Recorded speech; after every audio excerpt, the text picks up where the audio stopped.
내가 매매 증서를 네리아의 아들 바룩에게 건네준 후에 내가 여호와께 기도했습니다. 아, 주 여호와여 보소서. 주께서 큰 능력과 펼친 팔로 하늘과 땅을 만드셨습니다. 주께는 너무 어려워서 못할 일은 없습니다. 주께서 수천 명에게 인애를 베푸시고 조상들의 죄악들을 그들의 자손들의 품에 갚으십니다. 크고 능하신 하나님이여, 주의 이름은 만군의 여호와십니다.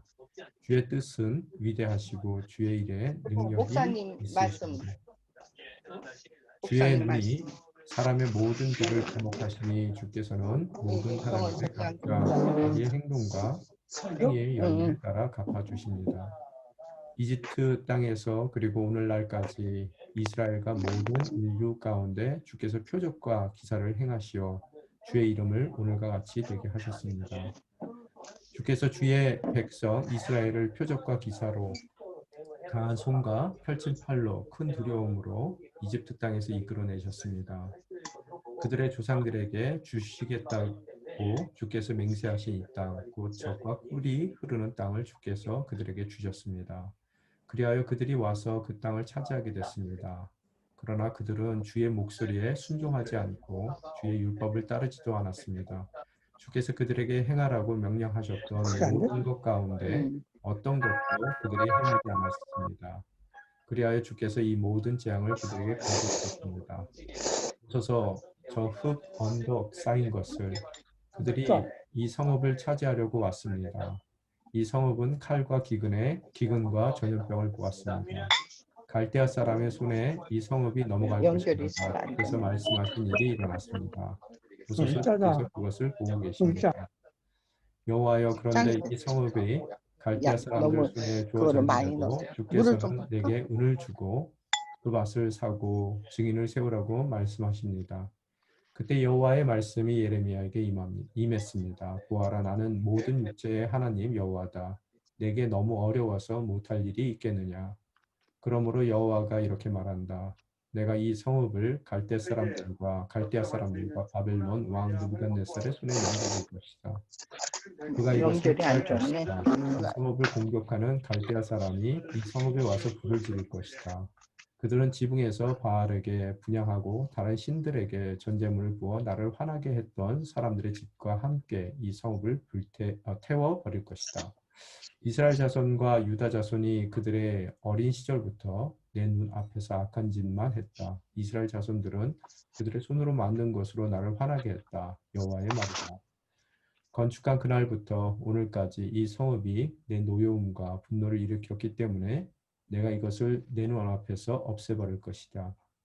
이스라엘 자손과 유다 자손이 그들이 행한 모든 악으로 인해 나를 화나게 했다. 그들이나 그들의 왕들이나 그들의 관료들이나 그들의 제사장들과 그들의 예언자들이나 유다 사람들이나 예루살렘에 사는 사람들 다 그러했다. 그들이 내게 얼굴이 아니라 등을 돌렸다. 내가 그들을 거듭해서 가르쳤으나 그들이 훈계를 드리려 하지 않았고 받아들이지도 않았다. 그들이 내 이름으로 불리는 집에 그들의 가증스러운 우상들을 세우고 그것을 더럽혔다. 그들은 흰놈의 아들 골짜기에 바알 신당을 짓고는 자기 아들들과 딸들을 불 속으로 지나가게 해 몰렉에게 바쳤다. 이러한 일은 내가 명령하지도 않았고 내 마음에 떠오르지도 않았던 일인데 그들이 이 가증스러운 일을 해서 유다로 하여금 죄짓게 했다. 아멘. 오늘 아멘. 본문 말씀이죠. 그죠? 오늘 본문 말씀 여러분과 함께 나누기를 원하는데요. 오늘 말씀의 구조가 있습니다. 오늘 읽으신 긴 말씀인데요. 말씀의 구조가 크게 두 부분으로 나눌 수가 있습니다. 첫 번째 부분은 예레미야의 기도에 해당되는 부분으로서요. 오늘 읽으신 본문 16절에서 25절까지의 말씀이고요. 또 두 번째 부분은 그런 예레미야의 기도에 응하시는 하나님의 응답의 내용입니다. 그래서 26절 이후의 말씀, 또 내일 본문 말씀까지도 하나님의 응답이 기록이 되어 있습니다. 크게 두 가지 뭐라고요? 예레미야의 기도, 그다음에 하나님의 응답. 그렇게 두 개로 나눠져 있습니다. 그래서 오늘 이 예레미야의 기도를 먼저 살펴볼 텐데요. 그 기도가 나온 배경이 무엇인지를 우리가 함께 살펴봐야 되겠죠.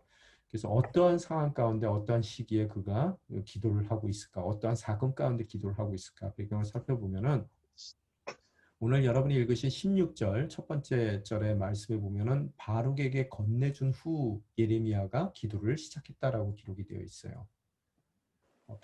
바룩이라는 사람에게 예레미야가 뭘 건네줬을까요? 그 후에 기도가 시작됐는데요.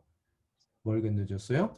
오늘 성경에 보게 되면 밭을 구매한 매매 증서를 그가 바룩이라는 사람에게 건네주고 오늘 예레미야의 기도가 시작이 됩니다. 오늘 또 시기적으로 봤을 때 시대가 어떤 시대인가라고 봤을 때 어제 본문이죠. 예레미야 32장 1절로부터 2절 사이에 보면은 유다 왕 시드기야 10년 때라고 이야기를 하고 있습니다. 또한 느부갓네살 18년째 되던 해죠. 그때에 오늘 사건이 일어나게 되는데 시드기야가 유다 왕으로 왕위에 오른 지 10년째 되던 해에 이 사건은 오늘 예레미가 기도하는 사건이 일어나게 되는데 그게 언제인지 시드기야 10년이라는 것이 도대체 언제인지 또 시드기야는 누구인지를 우리가 알아야지 기도의 배경을 더 이해할 수 있겠죠. 시드기야가 누굽니까, 여러분?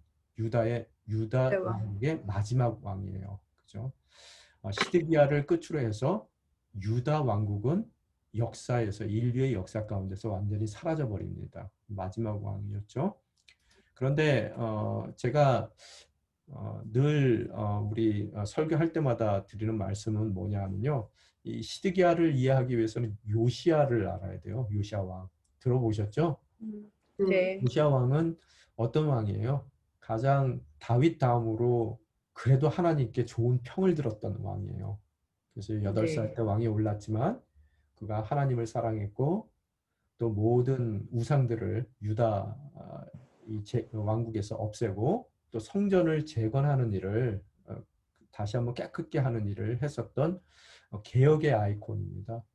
요시아가 다른 면은 다 좋았는데 마지막에 그의 인생의 마지막 부분에 바로 느고라는 애국 왕이 유다 땅을 지나서 바벨론 북쪽에 있는 왕들과 전쟁을 하러 가기 위해서 길을 비키라, 길을 내라라고 얘기했을 때 하나님께 물어보지도 않고 그 길을 막았습니다. 그래서 전쟁을 하게 돼요. 바로 느고라는 사람하고요. 근데 바로 느고는 애굽 왕국에서도 가장 그 르네상스 시대를 살고 있었던 왕이에요. 강력한 왕인데요.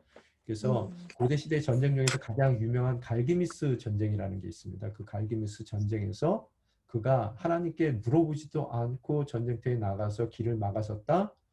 이 날아오는 화살에 맞아 죽게 됩니다. 그래서 신하들이 비통한 마음 가운데서 그의 아들인 요시아의 아들인 요아하스라는 사람을 왕위에 올려요.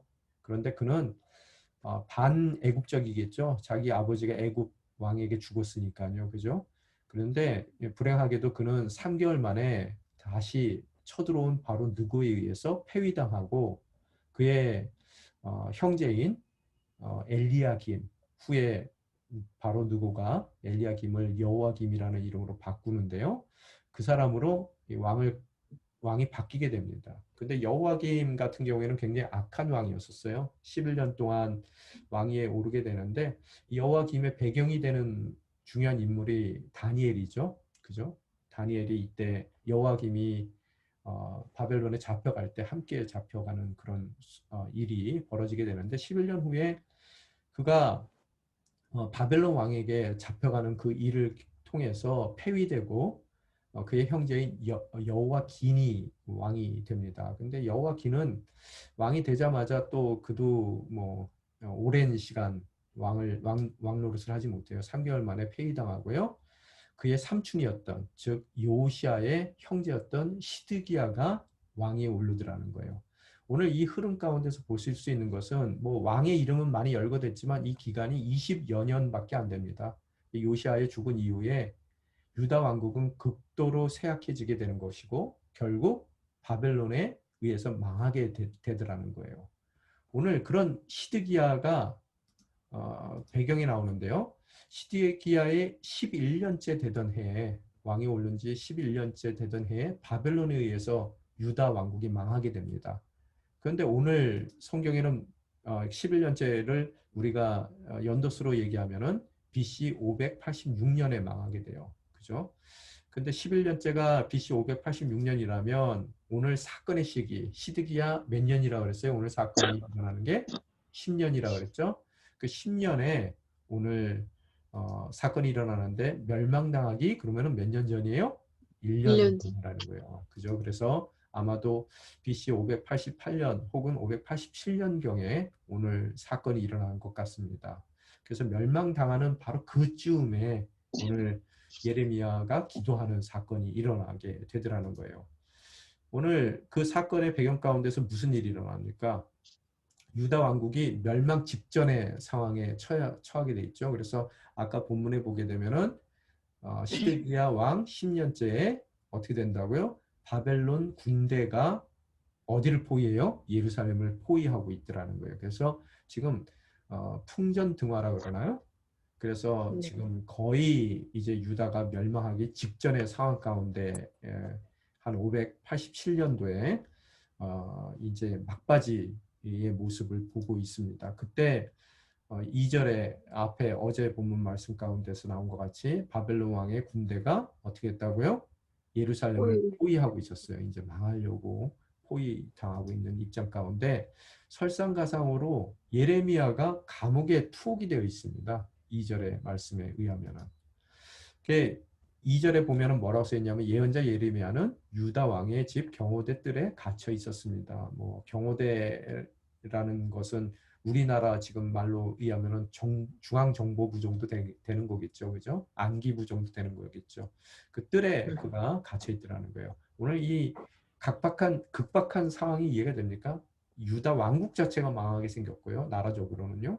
개인적으로는 예레미야는 감옥에 이 어려운 시기에 도망가고 뭐 물건을 챙겨서 빨리 도망가야 되는 그런 시기인데도 불구하고 그는 감옥에 갇혀서 꼼짝할 수 없는 상황 가운데 개인적으로는 감옥에 갇힌 상황 가운데 놓여 있더라는 거예요. 그죠? 우리의 입장이 비슷할 수도 있어요. 정말로 코로나라는 상황 가운데서 온 나라가 힘들어지고요. 또 개인적으로는 운영하고 있었던 사업체가 어려움을 겪기도 하고요. 또 건강적으로 얘기했을 때는 병원에 정말로 입원해서 제대로 된 치료를 모든 의사들의 관심을 받아서 치료를 받아야 되는 그런 그래도 부족한 처지에 지금 코로나 때문에 뭐 의사들도 치료할 수 있는 그런 경황도 없단 말이에요. 그런 아주 끝까지 가 있는 상황 가운데 놓일 수도 있더라는 거예요. 오늘 예레미야가 그런 상황인데요. 오늘 우리가 한 가지 질문해야 되는 것이 이 예루살렘이 함락되기 바로 직전의 상황 가운데 왜 예레미야가 감옥에 갇혀 있냐는 거예요. 그죠? 3절에서 5절 어제 본문에 보게 되면 시드기야의 질문이 나오는데요. 그 질문 가운데서 왜 예레미야가 오늘 감옥에 갇혔는지를 우리는 유추해 볼 수 있습니다. 뭐라고 써 있냐면요. 3절에서 5절 사이에 감옥에 가두며 말했습니다. 시드기야가 예레미야를 감옥에 가두면서 말했어요. 너희가 갈대아 사람들과 싸우더라도 너희가 그들을 이기지 못할 것이다. 여호와의 말이다. 이게 예레미야가 한 얘기거든요. 왜 이런 예언을 했느냐는 거예요. 여러분 하나님께 순종해서요. 예언하고 하나님께 쓰임 받더라도 어떻다고요? 감옥도 갑니다. 오늘 예레미야의 모습은 그거예요. 그죠? 아멘. 그래서 예언을 했는데 그 예언 때문에 지금 그가 감옥에 가 있어요. 이 아이러니하지 않으세요? 오늘 여러분 보면은 지금 그들과 싸워서 이기지 못한다. 너네들 망할 거다라고 예언을 해줬는데 그 예언의 성취가 눈앞에 있어요. 지금 성밖을 보니까 다 둘러싸여 있고 이제 우리 다 망하게 생겼단 말이에요. 그 예언이 맞았어요? 안 맞았어요? 맞았어요. 그러면 지금이라도 아무리 내가 듣기 싫었던 예언이고 내가 마음에 안 들었던 예언이라 하더라도 이 정도 상황 되면은 예언자 당신의 말이 맞습니다. 아, 우리가 어떻게 해야 되겠습니까? 우리가 회개하면 되겠습니까? 뭐 이렇게 해야 되는데 오히려 시드기야는 강팍한 마음을 갖고 그 예언한 자를 지금 예언의 성취를 눈앞에 두고도요 어떻게 해요? 감옥에 가다 버리더라는 거예요. 그래서 유다 왕국은 망할 수밖에 없습니다. 아멘. 하나님이 끝까지 그들에게 기회를 주시는 모습을 바라볼 수가 있어요. 그죠? 근데 이 감옥에 갇혀서 예언 때문에 예언했다는 이유로 예언이 성취되고 있는 상황 가운데 감옥에 갇힌 예레미야. 그 예레미야에게 무슨 사건이 또 일어나냐는 거예요. 감옥이 있어요. 6절 이후에 보게 되면은 예레미야에게 다시 하나님의 말씀이 임합니다. 아마 예레미야 입장 가운데서 이제 하나님 말씀이 임하면 무서울 거예요. 지금까지 그 말씀이 임해서 감옥 갔는데 이제 감옥에 앉아 있는데 말씀 임하면 또 이게 이번에는 뭘까? 그죠? 이 예언자의 네. 운명이에요. 숙명이고요. 그죠? 이 하나님 일하는 사람들의 숙명입니다. 오늘 그런데 7절에 보게 되면 하나님의 말씀이 뭐냐면요. 하나멜이라는 사람이 찾아올 거라는 거예요. 그는 누구예요? 예레미야의 사촌입니다. 그러고 와서 말할 건데 뭐라고 얘기하냐면요. 자기 밭을 사래요. 지금 여러분 참 답답한 일 아닙니까? 나라가 망하게 생겼어요. 그죠? 있는 밭도 지금 팔아야 됩니다. 그래서 빨리 현금화하든지 금으로 바꾸든지 그래서 피난 가는 짐보따리에 넣어서 도망가야 될 형편에 지금 있는 돈으로 그나마 갖고 있는 돈으로 밭을 사래요. 누구에게요? 감옥에 앉아 있는 사람에게요. 언제요? 나라가 다 망하게 생겼는데요. 그렇게 할 거라는 거예요. 말을 와서. 그럴 때 어떻게 하라고요? 하나님이 이 예레미야에게 하시는 명령은요. 밭을 사래요. 그래서 증서를 또 써주래요. 계약서를요. 그리고 그 계약이 합법적인 계약이라는 것을 증명하기 위해서 증인들을 세우고요. 또 거기에 대한 값을 치르랍니다. 은을 달아주래요. 그리고 그 증서 지금 토기 안에다가 담아가지고요. 오래오래 보관하라고 바룩이라는 사람한테 줘서 보관하래요. 여러분 이해가 됩니까 지금? 이거 보관하면 뭐 하게요? 지금 땅 사서요. 그 땅을 자기가 개간할 수 있는 형편도 아니고요. 감옥에 갇혀 있기 때문에요. 또 만약의 경우 그게 아무리 금싸라기 땅을 내가 정말로 좋은 정말 투자 기회가 좋아서 샀다 하더라도요. 이제 정복되면은 바벨론에 의해서 유다가 망하면 어떻게 돼요? 다 모든 것을 뭐예요? 빼앗기게 된단 말이에요. 사도 빼앗길 처지예요. 근데 뭘 삽니까? 하나님이 사래요. 오늘 이 아이러니를 여러분이 보실 수 있어야 돼요. 오늘 본문을 이해하기 위해서는요. 이러한 식의 부동산 매매하는 것이 맞느냐는 거예요. 그죠? 나라가 망하게 생겨서 지금 성 밖에는 바벨론 군대가 호위하고 있습니다. 또 이제는 모든 것을 약탈당하게 생겼어요. 그죠? 있는 것도 빨리 현금화시키고 금으로 바꾸고 보따리도 넣을 수 있게끔 작게 만들어야 된단 말이에요. 설상가상으로 예레미야 자신은 감옥에 갇혀서 그 땅을 일굴 수 있는 그런 기회조차 없는 사람이에요. 그런데 농사 지으라고 밭을 사라고요? 오늘 이런 상황 가운데서 예레미야 기도가 시작되더라는 거예요. 그러면 우리 인생 가운데서도 이런 당황스러운 일들이 있을 터인데 그럴 때 어떠한 우리가 해야 될 것은 첫 번째 기도를 해야 되는 거 기도 가운데 어떠한 내용들의 기도를 담아야 되는지를 오늘 예레미야의 기도를 통해서 우리는 배울 수가 있습니다. 보면은 16절에 보면 내가 매매 증서를 네리야의 아들 바룩에게 건네준 후에 내가 여호와께 기도했습니다. 라고 써 있어요. 재밌는 것은 뭘 먼저 했다고요? 지금 왜 나한테 이런 요구를 하십니까? 하나님 명령의 이유가 뭡니까? 궁금했을 거예요. 정말로 나를 죽이려고 작정을 하셨군요. 뭐 이렇게 이제는 목숨뿐만 아니라 내가 그나마 갖고 있었던 재산을 다 잃게끔 주님께서 작정을 하셨군요. 뭐 이럴 수 있을 텐데요. 뭐가 먼저예요? 오늘 순종하더라는 거예요. 그가. 그래서 매매 증서 다 쓰고요. 돈 다 건네주고요.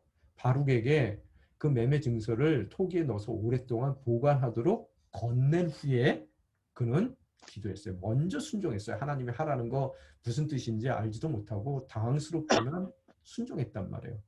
때로는 우리도 하나님의 당혹스러운 명령을 받습니다. 그럴 때 우리가 해야 될 것은 순종이 먼저고 궁금하겠지만 그 이유는 순종한 이후에 물어봐야 된다는 거예요. 자, 오늘 진리가 뭐예요? 먼저 순종하라. 그리고 기도하여 물어보라. 따라하세요. 먼저 순종하라. 먼저 먼저 순종하라. 순종하라. 그리고 기도하여 물어보라. 그리고 기도하여 물어보라. 예, 이게 예레미야의 모습이라는 거예요. 우리의 동일한 모습입니다. 예레미야의 기도 가운데 우리가 신학적인 질문이 하나 생겨요. 그 질문이 뭐냐면요. Who's stronger? 누가 더 세냐는 거예요. 여러분 하나님의 능력에 대해서 이 모든 지금 이 전쟁의 상황을 지켜보고 있는 모든 사람들 가운데 들 수밖에 없다는 거예요. 하나님의 능력에 대해서요. 이 고대의 전쟁은 그저 나라와 나라의 전쟁이 아닙니다. 그 이상이에요. 어떤 거예요? 신들의 전쟁이에요. 즉 바벨론의 신과 또 유다의 신 여호와와의 전쟁이에요. 그럼 지금 다 망하게 생겼다는 얘기는 뭐예요? 지금 속수무책으로 당하게 생긴 거는 하나님의 능력에 문제가 있다라는 것을 생각할 수 있단 말이에요. 바벨론 쪽에서도 야 우리 신이 이겼다라고 생각할 거고 또 유다 입장 가운데서도 야 우리 여호와가 졌다. 힘이 없는 신인가? 우리 하나님이 능력이 없는가? 그래서 오늘 이렇듯 어려운 일들을 겪는가? 라고 우리는 물을 거예요. 하나님이 능력이 없어서 안 믿는 사람들이 코로나 걸리는 거는 이해가 되는데 믿는 사람도 코로나 걸린단 말이에요. 그러면 하나님이 걸리지 못하게 할 만한 능력이 없으신가? 그죠? 또 세상 사람들이 어렵게 고난당하는 건 이해가 되는데 믿는 우리들이 고난당했을 때 우리는 하나님 도대체 이것을 해결할 만한 능력이 없으신 거예요? 우리는 물을 수밖에 없다는 거예요. 그 능력에 대한 질문이 나올 수밖에 없어요. 지금 상황 가운데 어려움을 대면할 때 우리에게 이런 일이 어찌 이런 일이 그죠? 왜 이런 일이 일어납니까? 하나님 혹시 내가 아는 것 같이 능력 있는 분 아니신 거 아니에요? 그동안 내가 속은 겁니까? 라고 우리는 생각할 수 있어요. 특별히 오늘 이 유다의 상황 가운데 보면은 유다는 조금 못됐더라도 하나님 백성입니다. 그런데 어떻다고요? 지금 바벨론에 의해서 더 악하고 하나님도 모르는 저런 우상을 섬기는 이방인들에 의해서 지금 다 정복당하게 생겼단 말이에요. 그럴 때 하나님의 능력에 대해서 바벨론의 신이 훨씬 더 능력이 있는 신인가? 라는 신학적인 질문을 할 수밖에 없더라는 거예요. 거기에 대한 답을 기도 가운데서 찾을 수 있는데요. 그 기도는 예레미야가 지금 기도를 어떤 고백으로 시작을 하더라는 거예요. 그의 기도 가운데 보면요. 그 고백은 뭐냐면요. 하나님의 능력에 대한 고백을 해요. 그가요. 하나님 능력 없는 거 아닙니까가 아니라요. 능력 없는 거라는 그런 의심이 들고 마음 가운데 갈등이 들었을 때 하나님의 능력에 대한 고백으로 그의 기도를 시작하더라는 거예요. 자, 17절에 보면 뭐라고 써 있어요? 아, 주 여호와여 보소서 주께서 큰 능력과 펼치신 팔로 하늘과 땅을 만드셨습니다. 이 세상을 창조할 만한 큰 능력이 있는 분이 있어요. 그런 능력이 있는 주님은 주님께는 너무 어려워서 못할 일 없다는 거예요. 그죠? 그가 이런 고백으로 능력에 대한 고백으로 어려울 때마다 우리는 능력에 대한 고백으로 우리 기도의 문을 열어야 돼요. 그럼 이 사건의 연유가 어디 있냐는 거예요. 그러면 능력이 있으신데도 왜 이거 못 막고 우리가 이렇게 어려운 일을 겪을 수밖에 없습니까? 그 사건의 이유가 뭡니까? 라고 우리들이 다음 질문을 할 수밖에 없는데 그 다음 질문에 보면은 이 모든 이유가 능력에 대한 이야기가 아니라 하나님의 공의에 대한 이야기라는 거예요. 공의에 대한 문제라는 거예요. 이게 19절 말씀입니다. 19절에 보게 되면 뭐라고 써 있냐면요. 주의 뜻은 위대하고 주의 일에 능력이 있습니다. 능력 틀림없이 있어요. 이게 능력의 문제가 아니에요. 근데 뭐라고요? 주의 눈이 우리의 모든 길을 주목하시니 주께서 모든 사람에게 각자 자기의 뭐라고요? 행동과 행위의 열매에 따라 어떻게 해주시는 분이라고요? 갚아주시는 분이라는 거예요. 그렇죠? 피해갈 수 있는 일이 아니라는 거예요. 뿌린 대로 거두게 하시는 하나님의 공의가 있다는 거예요. 그죠? 이거는 하나님의 능력의 문제가 아니라 얼마든지 막을 수 있고 어떻게 해줄 수 있는 능력이 있음에도 불구하고 하나님은 악을 용납할 수 없는 공의 하나님이기 때문에 그들이 행동한 대로 그들이 행위한 대로 그 행위의 열매에 따라 갚아주시는 하나님이라는 거예요. 그래서 오늘 그들은 이런 어려움을 겪을 수밖에 없다는 거예요. 이 예레미야의 고백은 하나님의 능력에 대한 고백이었고요. 또 하나님의 공의에 대한 고백으로 그의 기도가 시작되더라는 거예요. 우리 삶 가운데서도 당황스러운 일을 겪게 됩니다. 의도치 않았던 예기치 않았던 일들을 경험하게 돼요. 그러면은 우리 기도가 무엇으로 시작해야 돼요? 고백으로 시작해야 돼요. 뭐에 대한 고백으로 시작해야 됩니까? 하나님의 능력과 공의에 대한 고백으로 우리의 기도가 시작돼야 돼요. 자, 한번 따라해 보십시다. 하나님의 능력과 공의에 대한 고백으로 따라하시면 하나님의 능력과 공의에 대한 고백으로 우리의 기도를 시작하라. 우리의 기도를 시작하라. 예, 기도를 시작하라. 그죠? 그래서 의심이 날 때 고백하세요. 그죠? 그 고백은 곧 기억으로 변하게 됩니다. 고백 가운데 그가 아주 결단하고 고백을 해버려요. 그랬더니 기도 가운데 기억을 하게 되는데 그 기억은 뭐에 대한 기억이에요? 과거의 하나님의 능력에 대한 기억을 해요. 그죠? 우리가 의심이 갈 때 곰곰이 어떻게 과거에 행하셨는가를 기억할 때 그 의심이 사라질 수 있다는 거예요. 능력을 기억하는데 두 번째 또 뭐를 기억해요? 과거에 나타난 하나님의 공의를 그가 기억하더라는 거예요. 두 가지를 기억하는데요. 곧 이 두 가지의 기억은 과거에 대한 기억은 오늘 고백하는 나의 고백, 오늘 현재 고백하는 나의 고백을 더 명백하고 확실하게 해주고요. 그 고백 가운데 기억을 통한 고백 가운데 우리는 미래에 행하실 일에 대한 기대를 갖고 나아갈 수가 있다는 거예요. 아멘. 자, 기억은 뭐라고요? 그래서 곧 기대를 낳게 돼요. 올바른 기억은요. 우리가 주일마다 예배드리죠. 주일날 뭐 하는 거예요? 당혹스러울 수밖에 없는 오늘을 살고 있는 우리 인생 가운데 하나님께서 행하신 과거의 모든 능력과 공의와 사랑을 기억하는 거예요. 그러다 보면은 또 한 주간을 시작할 때 또 당황스럽고 어려운 일들을 겪게 될 텐데요. 그 어려운 현실 가운데 미래에 대한 기대를 갖고 한 주간을 살아가겠다는 결단이 바로 예배라는 거예요. 오늘 기도 가운데 예레미야 기도 가운데 고백이 있었습니다. 고백은 곧 기억으로 바뀌었어요. 또 기억은 우리 삶 가운데 그의 삶 가운데 미래에 대한 기대를 낳게 되더라는 겁니다. 그래서 과거에 대한 하나님의 능력에 대해서 그가 기억을 하는데 뭐라고 얘기해요? 21절부터 22절에 보면 주께서 주의 백성 이스라엘을 표적과 기사로 또 강한 손과 펼친 팔로 두려움으로 이집트 땅에서 이끌어내셨다는 걸 기억을 해보니까 그 당시에 가장 강대국이었던 이집트 땅에서 우리를 끌어낼 만한 하나님의 능력이 있었단 말이에요. 그 능력을 기억해요. 그리고 정말로 적과 꿀 이미 주인이라고 얘기하는 사람들 다 차지하고 있었던 가나안 땅 그 거인들이 차지하고 있었던 그 가나안 땅의 땅도 주실 만한 능력이 있었다는 거예요. 과거를 생각해 보니까요. 그죠?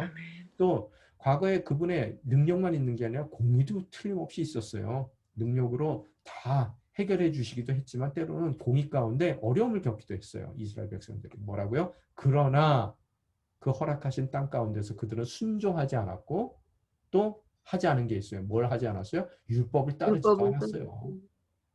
그 결과, 불순종의 결과가 뭐예요? 그리하여 가져오셨어요. 뭘 갖고 오셨어요? 그 선조들에게도 불순종했던 선조들에게도 공의의 하나님께서 모든 재앙을 그들에게 가져오신 적이 있단 말이야. 이 과거에도 그랬단 말이야. 기억을 하다 보니까 이거 능력의 문제 아니야. 틀림없이 능력이 있으셔. 출애굽시키고 약속의 땅을 허락하셨어. 그럼에도 불구하고 그들이 때로는 어려움을 겪는 이유는 하나님의 공의 때문이야. 라는 것을 예레미야가 다시 한번 깨닫게 되더라는 거예요. 그죠? 현재 그래서 추려보면 현재의 고난은 뭐라고요? 하나님의 공의의 결과다. 그래서 오늘 현재 고난을 바라보니까 24절에 뭐라고요? 저 흙 언덕 쌓인 것을 이 토성을 쌓았겠죠. 이 성벽을 치려니까요. 밖에다가요. 그 쌓아 올리는 성벽이 그 흙 언덕 토성이 높으면 높을수록 이제는 마지막이 점점 다가오는 거예요. 그들이 이 성벽을 차지하려고 왔습니다. 이 성읍은 어떻다고요? 칼과 기근과 전염병을 보았습니다. 갈대아 사람들의 손에 이 성읍이 넘어갈 것입니다. 뭐라고요? 주께서 말씀하신 일이 일어났습니다. 공의 결과가 오늘 내 눈앞에 일어나더라는 거예요. 그거는 능력이 없어서 그 일이 일어나는 게 아니에요. 자, 그러고 나서 곧장 이 공의 결과에 대한 이야기를 하고 나서 그의 기도는 이제 탄원으로 바뀝니다. 고난에 대한 탄원. 뭐라고 얘기해요? 보소서. 눈으로 보세요, 주님. 또 보고 계시죠? 이런 탄원으로 바뀌는데 탄원하는 이유가 어디에 있어요? 막을 수 있는 이 모든 일을 해서 그들을 구원할 수 있는 충분한 능력이 있는 하나님이기 때문에 또 과거에도 그래 오셨기 때문에 그는 이제 공의 결과로 얻은 오늘의 고난 가운데 주님에게 탄원하고 있더라는 거예요. 능력이 있는 주님께요. 그죠? 마지막으로 그의 기도 가운데 볼 수 있는 것은 예레미야가 하나님의 명령, 그 밭을 사라는 명령, 부동산 매매를 하라는 그 명령에 일단 순종을 했어요. 그렇지만 사실 이 얘기 하고 싶었던 거거든요. 제일 하고 싶었던 얘기는요. 그래서 하나님께 그 당혹감을 그가 표현하더라는 거예요. 뭐라고 얘기해요? 이 성읍이 갈대아 사람들 손에 주어졌는데 주께서는 지금 다 망하게 생겼는데 지금 나보러 밭을 사고 증인을 세우라고 말씀하십니까? 이게 도대체 무슨 뜻이에요? 라고 오늘 사실 제일 중요한 것은 요 25절이 제일 중요한 거예요. 왜? 우리 인생 가운데서도 하나님이요. 이렇게 말도 안 되는 일을 순종하라고 요구하세요. 그죠? 그 이유를 오늘 하나님께서 이제 하나님의 응답에서 말씀해 주십니다. 예레미야의 기도에 대한 응답으로요. 예레미야의 기도의 응답, 하나님의 응답을 더 넘어가기 전에 먼저 기도의 내용 다시 한번 살펴봅니다. 하나님이 능력이 없으신가에 대한 의문에 대한 답으로 능력 있으시다는 거예요. 그죠? 이게 능력의 문제가 아니라 공의의 문제다. 오늘의 고난은. 또 과거의 기억으로 보게 되면 능력이 하나님께서 뭐 출애굽시키고 가나안 땅 허락한 능력이 하나님께서 공의로운 심판을 그들에게도 했다. 또 네 번째, 그렇기 때문에 오늘 내가 당하고 있는 고난은 그분의 능력이 없음이 아니라 뭐에 근거한 것이다? 공의에 근거한 것이다. 5번에 보면은 그러니 구원할 능력의 하나님께 우리가 탄원해야 된다. 고통받는 이 백성을 보시고 긍휼히 여겨 주소서. 그게 그의 기도의 울부짖음이었다는 거예요. 그리고 마지막으로 아멘. 그런데 왜 이러고 다 앞에 거는 신학적으로 이해가 되는데 왜 이 고난 가운데서 나에게 밭을 사라고 하십니까? 이게 이제 예레미야 기도의 6가지 내용입니다. 여기에 대해서 하나님이 응답하세요. 지루하세요? 아니요. 아니죠. 그래요? 다행입니다. 예. 좀 재밌어요. 기울여지네요. 이게 하나님의 응답이 뭐냐면 그래, 네 말 맞다. 나는 모든 것의 주인인데 내가 만들었으니까 내가 주인이야. 그리고 나는 그런 능력의 하나님이야. 만들 수 있는 능력의 하나님이야. 내 못할 게 뭐가 있겠냐. 네 말이 맞다라고 응답해 주세요. 뭐라고요? 보아라, 나는 모든 육체의 하나님 여호와다. 내게 너무 어려워서 못할 일이 있겠느냐? 네 말 맞다라고 말씀해 주세요. 또 두 번째는 그래, 네 말이 맞다. 나는 능력의 하나님일 뿐만 아니라 무슨 하나님이라고요? 공의의 미안해. 하나님. 하나님이라고 하나님께서도 선포해 주세요. 뭐라고요? 내가 느부갓네살의 손에 넘겨줄 것이다. 이게 뭐 내가 안 돼서 넘겨주는 게 아니라 특별한 섭리 가운데서 넘겨준다는 거예요. 이 성읍에 와서 불을 지를 것이다. 바알에게 분향하고 다른 신들에게 재물을 부어 나를 화나게 했던 사람들의 집과 함께 이 성을 태워버릴 것이다.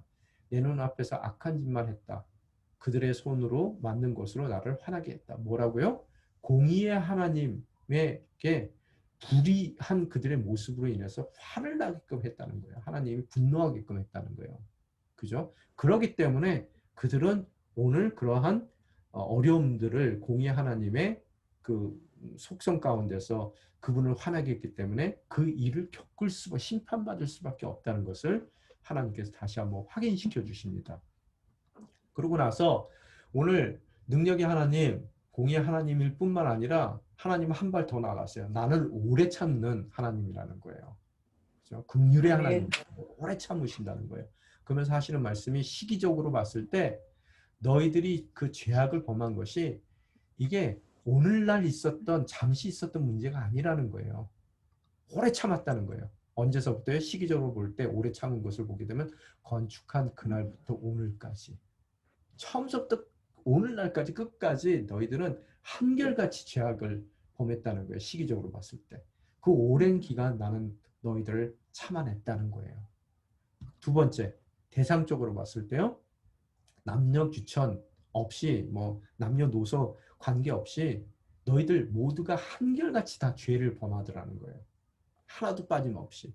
그죠? 그래서 아이들서부터 어른까지 또 낮은 자로부터 높은 자들까지 나는 정말로 그 모든 이들을 긍휼히 여기며 지금까지 참아왔다는 거예요. 그래서 30절에서 32절에 보면은 뭐라고요? 이스라엘 자손과 유다 자손이 그들의 어린 시절서부터 내 눈앞에서 악한 짓만 했다. 그죠? 어린애서부터 나이 든 사람까지 다 악한 짓을 했다는 거예요. 그들이나 일반 백성들이나 일반 백성들 외에 왕들이나 또 그들의 관료들이나 제사장들이나 그죠? 예언자들이나 또 예루살렘 성 안에 있는 자들이나 그 외에 있는 자들이나 남녀노소를 막론하고 모두가 다 죄인인데 그 죄를 지금까지 처음서부터 끊임없이 오늘날까지 정말로 죄악에 살고 있었던 그들을 하나님께서 오래 참고 계셨다는 거예요. 그죠? 네. 또한 나는 오래 참는 긍휼의 하나님이라는 거예요. 오래 참는 긍휼의 하나님. 네. 지금 얘기를 하는 거죠. 네. 죄송해요. 그러면서 태도적으로 보더라도요. 그들이 소극적으로 외면한 것이 아니에요. 적극적으로 거부했단 말이에요. 그냥 살짝 외면한 정도가 아니에요. 하나님을요. 그들의 태도 가운데서 보면요. 적극적으로 나서서 하나님을 거부하는 그런 죄악을 범했어요. 그래서 33절서부터 34절에 보면 얼굴이 아니라 등을 돌렸다. 그죠? 얼굴만 살짝 돌린 게 아니라 아예 등을 확 돌려버린 거예요. 적극적으로요. 그러면서 들으려고 하지 않고 받아들이려고 하지 않았다. 내 이름으로 불리우는 집에, 즉 하나님의 성전에 그들이 가증스러운 우상들을 세우고 그것을 더럽혔다. 하나님의 성전까지도, 그 하나님이 계신 성전에까지도 하나님 대신 그들은 우상을 세우는 적극적인 거부를 해왔더라는 거예요. 그것까지 다 참아주셨어요. 작은 것부터 큰 것까지 지금까지 남녀노소 할 것 없이 모든 이들이 다 범죄하는 그 범죄를 지금껏 참아오신 주님이시라는 거예요. 또 세대적으로 보게 될 때요. 자기 세대에 그치지 않고요. 다음 세대까지 이 우상 숭배를 하게끔 만들더라는 거예요. 다음 세대까지요. 그죠? 자녀는 하나님이 주신 가장 큰 선물인데 그 자녀까지도 더럽히는 삶을 살아가요. 그들이. 뭐라고요? 35절에 보면 흰놈의 아들 골짜기에 바알의 산당을 짓고는 자기 아들들과 딸들을 불 속으로 지나가게 몰래에게 바쳤다. 이게 믿음의 가문을 이루라고 자녀들 줬더니 죄악을 이어받아 우상을 섬기는 가문으로 만들어버리더라는 거예요. 첫 번째 뭐라고요? 시기적으로도 처음부터 끝까지. 또 그 대상을 보더라도 어떻다고요?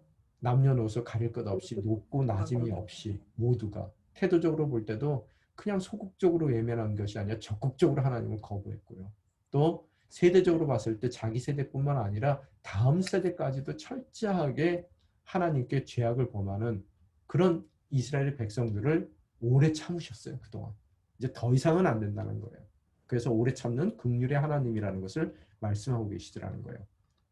네 번째, 공의와 긍휼의 하나님일 뿐만 아니라 하나님은 뭐라고요? 중요한 대목입니다. 이제 정말로 중요한 핵심 포인트로 가고 있어요. 나는 사랑의 하나님이라는 거예요. 하나님께서요. 그죠? 그래서 비록 공의로 죄악을 심판하지만 결국에 사랑의 하나님이시기 때문에 그 사랑 가운데 다시 모든 언약을 어떻게 하신다고요? 회복시키고요. 마시겠다는 거예요. 시기적으로. 정말로 처음부터 끝까지 일관되게 또 모든 남녀노소 높고 낮음이 없이 모든 백성들이 또 소극적으로 살짝 외면하는 것이 아니라 적극적으로 주님을 거부하는 그죠? 그래서 세대를 이어 주님을 거부했던 그들을 심판을 하시지만 그들을 사랑하시기에 결국 다시 회복시킬 수밖에 없는 하나님의 모습을 이야기하고 있더라는 거예요. 그래서 밭을 매는 모습을 통해서 다시 회복될 그날을 매매하는 모습을 통해서 다시 회복될 그날의 모습을 선포하시더라는 거예요, 여러분. 아까 밭 왜 지금 이 시기에 밭을 사게 한다 그랬죠? 회복된 네. 그날을 밭을 사는 모습을 통해서 선포하시는 거예요. 자, 오늘 37절서부터 41절까지 뭐라고 써있습니까? 보라, 내 노여움과 분노와 격분, 큰 격분으로 내가 그들을 쫓아냈던 모든 땅에서 내가 그들을 모을 것이래요. 올 것이다. 내가 그들을 이곳으로 돌아오게 하고 그들을 안전하게 살게 할 것이다. 이 땅에서 뭘 한다고요? 다시 한번 밭이 매매될 것이라는 거예요. 베냐민 땅과 예루살렘 주변 지역들과 유다 성읍들과 산간 지방의 성읍들과 서쪽 평원의 성읍들과 남쪽 성읍들에서 사람들이 은을 주고 밭을 사고 매매 증서에 서명해 봉인하고 증인을 세울 것이다. 이는 내가 그들을 포로 생활에서 다시 돌아오게 할 것이기 때문이다. 모든 일상이 매매했던 일상이 회복될 거라는 거예요.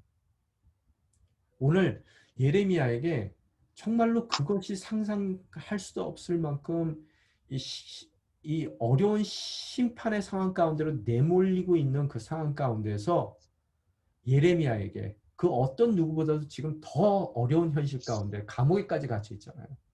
그 어려운 현실 가운데 있는 예레미야가 밭을 매매하는 행위를 통해서 사람들에게 뭐라고요? 회복될 그날 그들의 모든 일상이 회복될 것이라는 것을 하나님께서는 그의 행위를 통해 선포하고 계시더라는 거예요. 무슨 얘기입니까? 아멘. 여러분, 앞으로 성취될 회복의 날을 선제적으로 고난 가운데 있는 오늘의 살아내라는 거예요. 예고편적으로요. 음. 이해가 되셨어요? 다시 네. 말씀드립니다. 오늘 아무리 내 삶의 형편이 어렵다 하더라도 사랑의 하나님은 틀림없이 우리 모두를 회복시킬 그 날이 있기 때문에 앞으로 올 그 회복의 날을 선제적으로 어려운 이 시기에 살아내라는 거예요.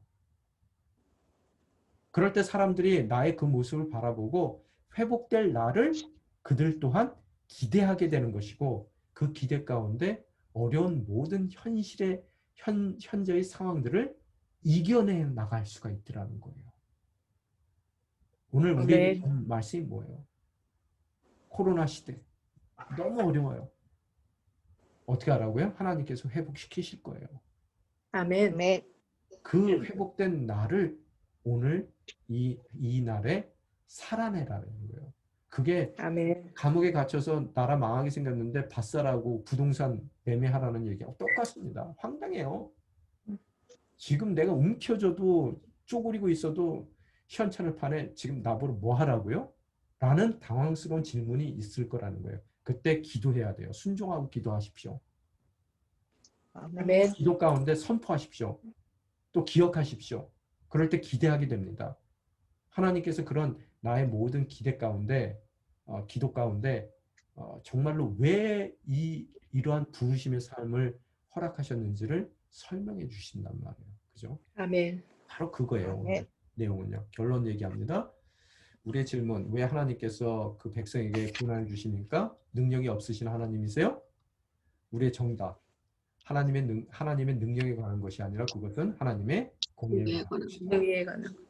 예, 하나님께서 모든 만물의 주인이시고 모든 권한과 능력이 있으신 창조주이시다. 그럼에도 아멘. 불구하고 그런 하나님께서 오래 참으시는 그런 긍휼의 하나님이시다. 오늘도 나를 참고 계시다. 아멘. 그죠? 그럼에도 결국 돌이키지 않는 백성에게 심판은 주어진다. 아멘. 그러나 사랑의 하나님은 그 놀라운 능력으로 다시 약속의 땅으로 돌아오게 하시고 그 언약과 그 백성들의 일상을 회복시키실 것이다. 아멘. 우리 아멘. 또한 비록 어려운 현실을 대면하고 있지만 어떻다고요? 회복시키실 미래의 그날을 선제적으로 오늘 살아야 된다는 거예요. 자, 선제적으로 아멘. 아멘. 오늘을 살아가라. 따라하세요. 선제적으로 선제적으로 오늘을 선제적으로 살아가라. 오늘을 오늘 살아가라. 살아가라. 이 시대에 우리가 유일한 희망이에요. 그래서 믿는 아멘. 우리가요. 그죠? 그게 결론입니다. 자, 마지막으로 아멘. 오늘 히브리서 6장 12장 6절에서 13절 말씀 한번 읽어보기를 원하는데요. 주께서 사랑하는 사람을 연단하시고 아들로 받으신 사람들마다 채찍질 하신다라고 하셨습니다. 연단을 견뎌내십시오. 하나님께서는 여러분을 아들들 같이 대하십니다. 아버지가 연단하지 않는 아들이 어디 있습니까? 아들이 받는 모든 연단을 여러분이 받지 않는다면 여러분은 사생자이며 아들이 아닙니다. 우리는 우리를 연단하는 육신의 아버지를 모시고 그분들을 존경합니다. 그러니 우리가 모든 영의 아버지께 더욱 복종하며 살아야 하지 않겠습니까? 육신의 아버지는 자기가 좋다고 생각하는 대로 우리를 잠시 연단하지만 영의 아버지께서는 우리의 유익을 위해 그분의 거룩하심에 참여하도록 연단하십니다. 모든 연단이 당시에는 즐거움이 아니라 괴로움으로 보이지만 나중에는 그것을 통해 연단된 사람들에게 의로운 평화의 열매를 맺게 합니다. 그러므로 여러분은 피곤한 팔과 연약한 무릎을 강하게 하십시오.